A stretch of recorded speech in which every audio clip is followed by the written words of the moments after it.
literato, poeta, narrador y papá. Me gustaría partir de ahí para preguntarte, más allá del trabajo que ha hecho, que en parte es lo que nos convoca, ¿quién eres tú hoy día? Y si con estas palabras con las que introduje, tú te podrías eh, identificar.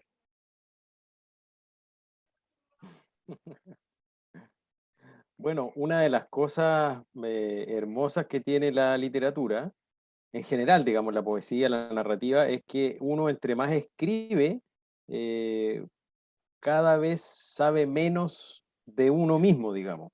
Mm, Es algo así como que uno fuera entregando a través de lo que uno escribe partes de uno, y uno empezar a quedar en blanco. Eh, por lo tanto, uno empieza a quedar en blanco. Eso es lo que empieza a pasar. Empiezan a salir cosas de uno, ujú, quedan plasmadas en los libros, eh, y luego esas cosas que están en los libros empiezan a tener vida propia, digamos. La gente empieza a tener experiencias diversas con esos libros, diversas a las que uno incluso pudo haber tenido o pensado que las personas debieran tener. Entonces el libro empieza a viajar más allá de uno, y uno, la verdad, queda como un difunto.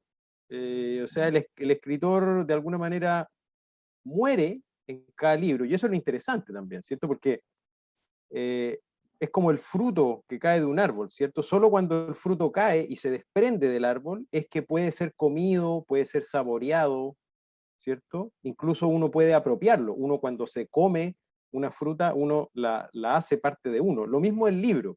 ujú. Cuando uno lee un libro, uno lo hace parte de uno, ¿cierto? Uno toma la energía que está en ese fruto y uno la digiere, la vive. eh, Mm, entonces ocurre eso, entiendo. que tiene un estado de vacío. Claro, uno sigue siendo una persona, yo sigo siendo Simona Bufón, que en este momento soy papá, mantengo una casa, trabajo, estoy casado, tengo problemas familiares, lo paso bien, lo paso mal, me canso. Durante este periodo, como he estado en el periodo en que mi hija es más chiquitita, no he estado escribiendo mucho, la verdad, he estado entregado como al servicio de ella y de mi trabajo y de la casa. Mm, Eh, por lo tanto, no ha habido mucho espacio para crear, ¿cierto? entiendo. Sí. Igual es un periodo único que se vive. Entonces aprovecharlo tampoco es una mala opción. Y mira, Mm. tú naciste en Villa del Mar, actualmente vive acá en Quillota, tienes tus estudios profesionales, claramente. eh, Estudiaste periodismo algunos años y ahora eres licenciado en lengua y literatura y también egresado de magíster en literatura latinoamericana de la Universidad Alberto Hurtado. Además de tus proyectos que, que vienen también muy relacionados del espacio y también educación sobre la literatura. Cuéntame un poco cómo el territorio y su gente, si es que se quiere, ya sea de Quillota, Viña del Mar o otras localidades, se relacionan con tu incursión o con tu pasión en el mundo de la literatura. Mira, están muy relacionados, la verdad, porque yo siento que es difícil que no puedan estarlo. Eh, Hay un escritor norteamericano que a mí me gusta, cuentista, poeta también, Raymond Carver, y él decía que en ese sentido, en el sentido de lo que estamos hablando tú y yo, toda la escritura es autobiográfica, porque uno la vive, uno la sufre, a través de uno se construye, ¿cierto? Independiente de si lo que uno escribe es autobiográfico o no, ¿cierto? Que a veces puede ser más autobiográfico o no. Eh, pero lo interesante es que el territorio uno lo marca, o sea, yo en mi escritura, principalmente en los cuentos, quizás en la poesía, que fue mi último libro, uno se desprende un poco del territorio, aunque el territorio sigue estando ahí. No, la verdad que es una mentira lo que estoy diciendo. En la poesía también aparece el territorio, porque aparecen los pájaros, Ujú. aparecen los árboles, aparecen las flores.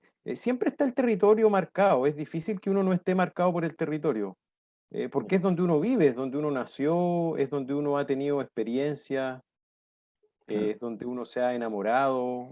También están los vínculos con la familia, con los amigos, ¿cierto? Siempre pareciera que hay encuentros también dentro de la familia o con amigos que hacen que uno vaya siguiendo esta línea relacionada con la escritura, ¿cierto? Ujú, Entonces el vínculo es muy fuerte, siempre es muy fuerte. Uno lo necesita, además, sí, imagínate, pues uno vive. Además, a mí me encanta mi ciudad, claro, quizás si yo estuviera en otra ciudad la relación sería distinta, pero yo estuve el tiempo que estudié y trabajé en Santiago y luego volví a Quillota ujú, y mi relación con Quillota siempre ha sido muy fuerte.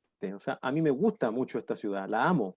¿Me entendí? Es como que ujú, estoy enamorado de la ciudad. Entonces, cada detalle que yo veo en ella, tanto en el radio urbano como en el radio rural, me gusta mucho, ¿cierto? Es mm. una vinculación de amor. Eso es lo que me ocurre. Entonces, y finalmente lo que uno plasma en el ámbito creativo es el amor transformado en palabras, ¿cierto? Y claro que aparece el territorio, siempre. Hay un cuento en uno de mis libros en donde aparece el ginkgo biloba, que es este árbol que está ahí en una de las esquinas de la plaza, que yo siempre me lo quedo mirando, especialmente ahora en otoño cuando se empieza, las hojas comienzan a ponerse amarillas, Ujú. es un espectáculo. Entonces, uno tiene esa sensación y el territorio te va enamorando, golpeando, te va mostrando cosas permanentemente.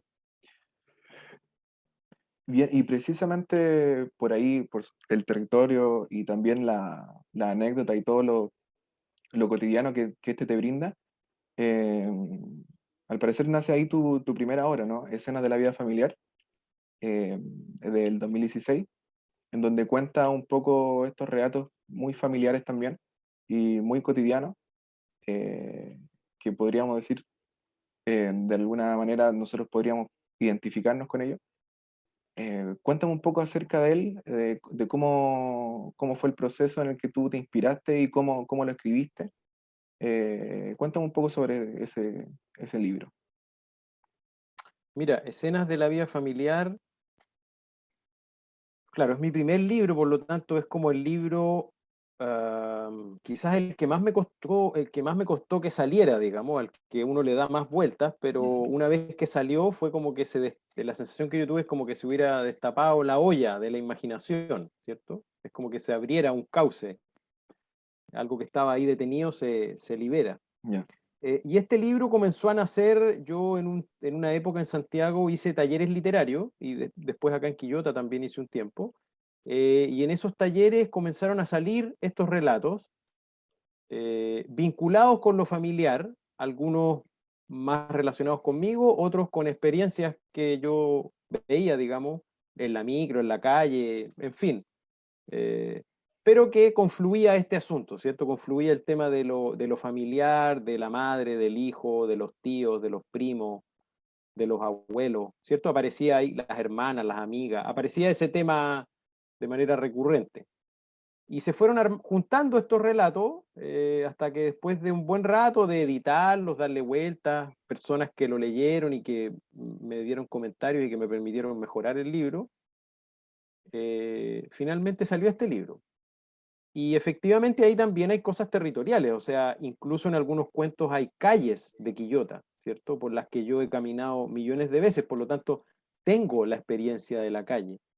En la literatura ayuda mucho tener la experiencia, porque finalmente, y eso quizás es lo bello de la literatura, es que tiene que ver con la experiencia, a diferencia de otras, bueno, no sé, por decir otras disciplinas, pero la verdad que generalmente en el arte la experiencia es muy valiosa. Entonces, Ujú, si uno ha vivido una situación o muy bella o muy traumática, eh, eh, es posible de plasmar en un libro, ¿cierto? Y mm, dado que uno la vivió, uno puede ir recorriendo a través de las palabras cada detalle, mm, ya que hubiera sangre o ya que hubiera una rosa o si hubo una cascada, ¿cierto?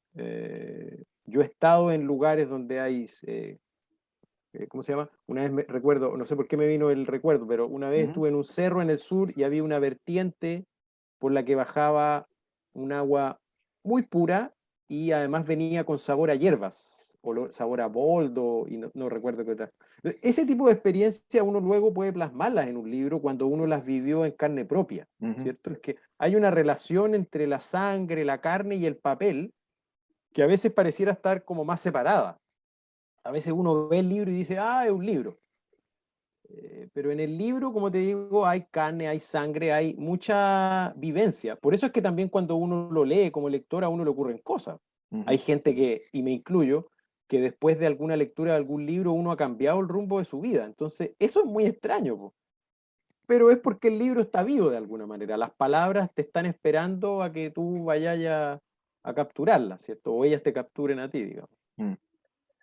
Ahora, yéndonos a tu segunda obra, que es Vía Crucis de la Conquista.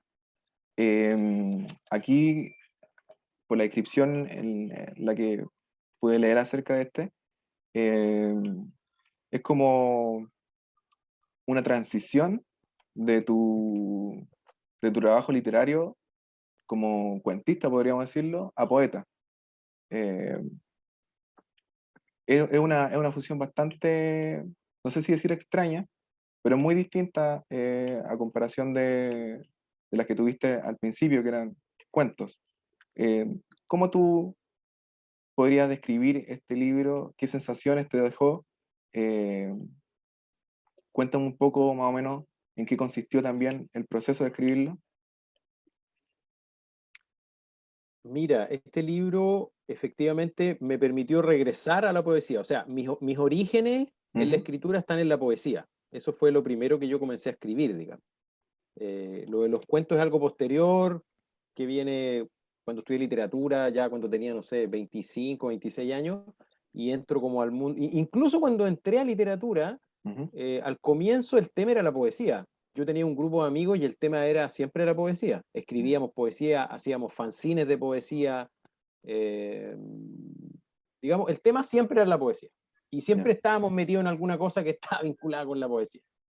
Eh, Luego aparecen los cuentos, no sé por qué razón, qué sé yo, no sé cuál será la explicación exacta, pero aparecen estos dos libros de cuentos y con el segundo libro de cuentos, con Vía Crucis de la Conquista, me pasó que mientras lo estaba escribiendo, me di cuenta que mi escritura, que mi voz era por eso que también mis libros son pequeños y los cuentos tienden a ser así como condensados, apretados en algún sentido, porque estaba permanentemente pujando ahí este lenguaje de la poesía, ¿cierto? mm, Y este libro se comenzó a escribir con el cuento que tiene el título del libro, ¿cierto? Que es Vía Crucis de la Conquista, que en el fondo es una historia mítica en donde Jesús llega a la quebrada del Ají con sus apóstoles, ¿cierto?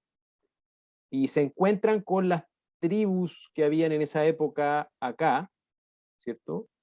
Eh, y entran en relación. Y entonces ese cuento es el que le da el nombre a este libro. Y bueno, finalmente después llegan los españoles, pero hay todo un vínculo entre Jesús, los apóstoles y esta tribu Aconcagua de acá del sector, ¿cierto? ujú, Y ahí empiezan a ocurrir cosas, se relacionan, hay un vínculo de Jesús también un poco con la sabiduría y la profundidad de los conocimientos ancestrales, ¿cierto? De los indígenas.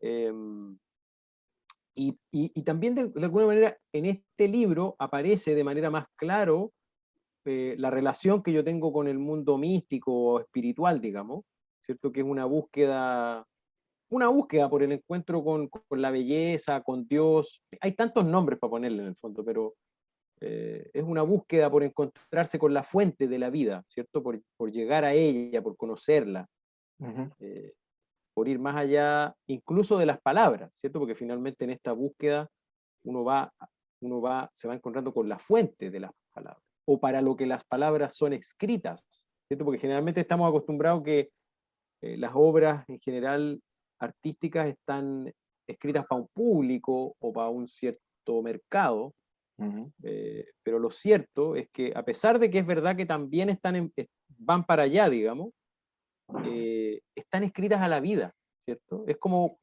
yo me acuerdo cuando vivía en una casa por acá en Los Paltos, en una población, y había un rosal, y cuando este rosal florecía, que tenía unas flores de un color rojo burdeo muy bonita, yo siempre me preguntaba, ¿para quién florece esta rosa?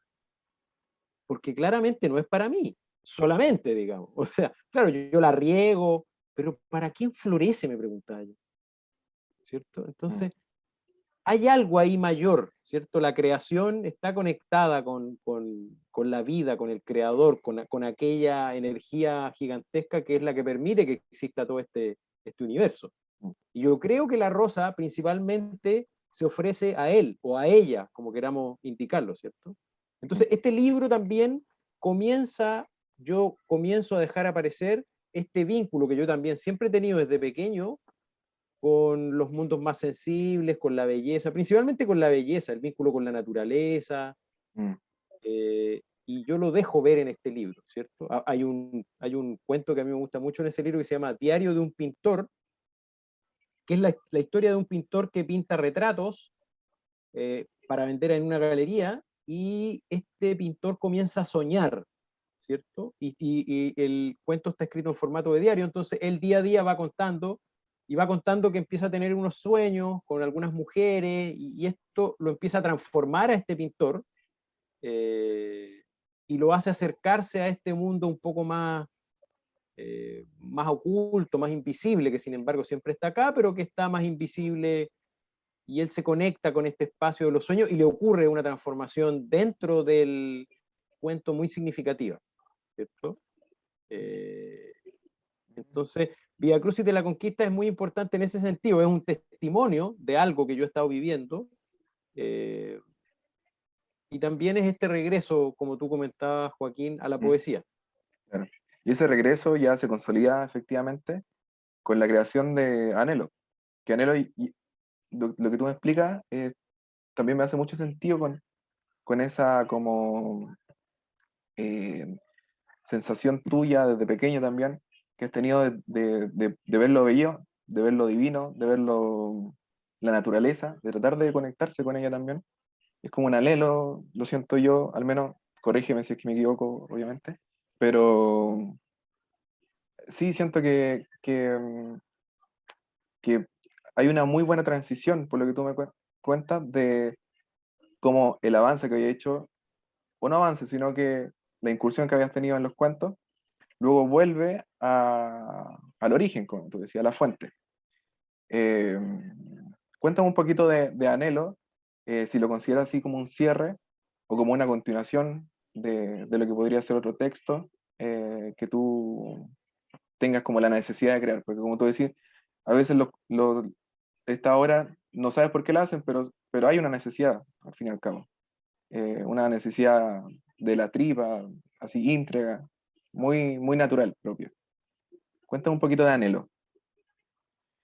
Bueno, Anhelo nace, como tú bien indicaste, ¿cierto? De este anhelo por lo divino, por Dios. Es un libro muy, yo siento, muy personal, digamos. Muy, muy personal. Y a veces eso cuesta de ponerlo, ¿cierto? O sea, yo sabía que el libro tenía que escribirse y se iba a publicar y la gente lo iba a leer y qué sé yo, ¿cierto? Pero cada vez que pienso en ese libro digo, claro, es un libro extremadamente íntimo y que habla de algo extremadamente personal para mí, ¿cierto? Eh, pero cuando uno ya está en este negocio, como que no se puede salir, digamos. O sea, en el sentido de que cuando se te demanda escribir algo, ¿cierto? Y Ujú. tu cuerpo anhela por escribirlo, solo queda escribirlo, digamos, independiente de que el libro te deje desnudo, te deje en vergüenza, a la gente le guste o no le guste, ¿cierto? Es como que ya no importa, ¿cierto? Es como la rosa que florece. A la rosa no le importa si florece bonita o no, grande o chica, aromática. Lo que le importa es florecer, ¿cierto? No está pensando. A veces nosotros perdemos mucho tiempo en la creación en eso,